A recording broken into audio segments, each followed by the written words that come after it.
আসসালামু আলাইকুম।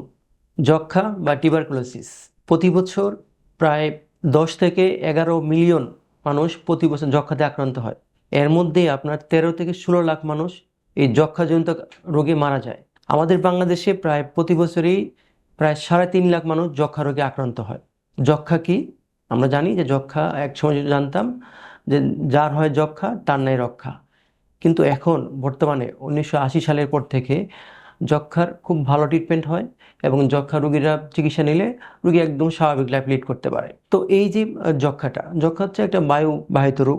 মেইনলি যে মাইক্রোবায়োম টিউবারকুলোসিস দ্বারা যক্ষ্মাটা হতে পারে।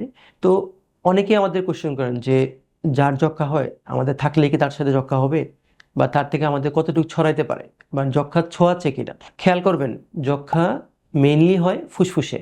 প্রায় 85% যক্ষ্মার ফুসফুসজনিত রোগে ফুসফুসেই হয়। তো এই ফুসফুসে যক্ষ্মার মধ্যে যদি কফের জীবাণু পাওয়া যায়, ঠিক আছে, যদি কফের জীবাণু পাওয়া যায়, এটা যদি এফবি পজিটিভ হয় বা জিন এক্সপার পজিটিভ হয়, অথবা যদি আমরা বঙ্কোস্কোপি করে বলে যদি জীবাণু পাওয়া যায়, শুধুমাত্র ওই যক্ষ্মাটাই আমার থেকে আপনাদের ছড়াতে পারে, বা যার যক্ষ্মা হবে তার থেকে অন্যদের ছড়াতে পারে।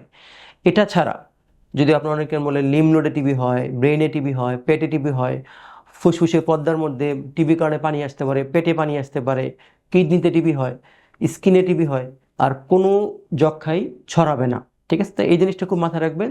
শুধুমাত্র যাদের কফে জীবাণু পাওয়া যাবে তাদের থেকে আপনার যক্ষ্মা রোগটা ছড়াতে পারে। তাও যদি আপনার নিয়মিত ওষুধ খায়, দেখা যায় 15 দিনের মধ্যেই এই রোগটা আর ছড়ায় না। এই জিনিসটা মাথায় রাখতে হবে। আপনার যক্ষ্মাতে কিন্তু ফুসফুসে অনেক ড্যামেজ হয়, এবং দেখবেন যে কাশির সাথে অনেক রক্ত যেতে পারে, ফুসফুসের মধ্যে আপনার ফোড়া হইতে পারে, আমরা বলি ব্রঙ্কিটিসিস, ফুসফুসে মেসিভ আমরা বলি ড্যামেজ হইতে পারে, অনেক বেশি পরিমাণ রক্ত যেতে পারে, রেসপিরেটরি ফেল করতে পারে, এবং এই যক্ষ্মাটা দেখা যায় ফুসফুস থেকে অন্য অন্য জায়গায় ছড়া যেতে পারে।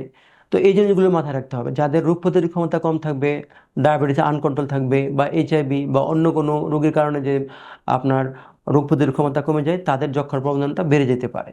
তো আমাদের এই জিনিসগুলো যদি আমরা খেয়াল রাখি, যদি আমরা রেগুলার ওষুধটা খেতে পারি, এবং যাদেরই কোনো কারণে আপনার কাশি হবে এবং কাশিটা 2 সপ্তাহের বেশি হবে, রাতে রাতে আপনার জ্বর আসবে, শরীরে ওজন কমে যায়, খাওয়ার রুচি কমে যায়, তাকে অবশ্যই খুব তাড়াতাড়ি যক্ষ্মা পরীক্ষা করতে হবে। এবং যাতে আমার থেকে অন্যদের যক্ষ্মা রোগ না ছড়ায়, তাহলে কি করতে হবে? যাদেরই কাশি হবে, এটা আমার আপনার সবার জন্য, যাদেরই কাশি হবে, হাঁচি হবে, আমরা মাস্ক ইউজ করব, আমরা হাতে অনেকগুলো আমাদের টিস্যু থাকবে, আমরা দেখা যায় এই যে হাঁচি হবে কাশি হবে আমরা এইটা টিস্যুর মাধ্যমে দিব, এবং তাড়াতাড়ি এটা একটা বিনের মধ্যে ফেলে দিব। আমরা প্রপারলি হাত সুন্দর করে ধুয়ে নিব, এবং যদি আমার কাছে এরকম টিস্যু না থাকে বা রুমাল না থাকে, আমরা চেষ্টা করব হাঁচি বা কাশি এইভাবে কনুইয়ের মধ্যে দেওয়ার জন্য দিয়ে, আমরা যখনই এটা সাথে সাথে আমরা চেষ্টা করব আপনার হাত ধুয়ে ফেলতে, তাহলে আমার থেকে বা আপনার থেকে অন্যদের যক্ষ্মা ছড়াবে না। জি, ধন্যবাদ সবাইকে।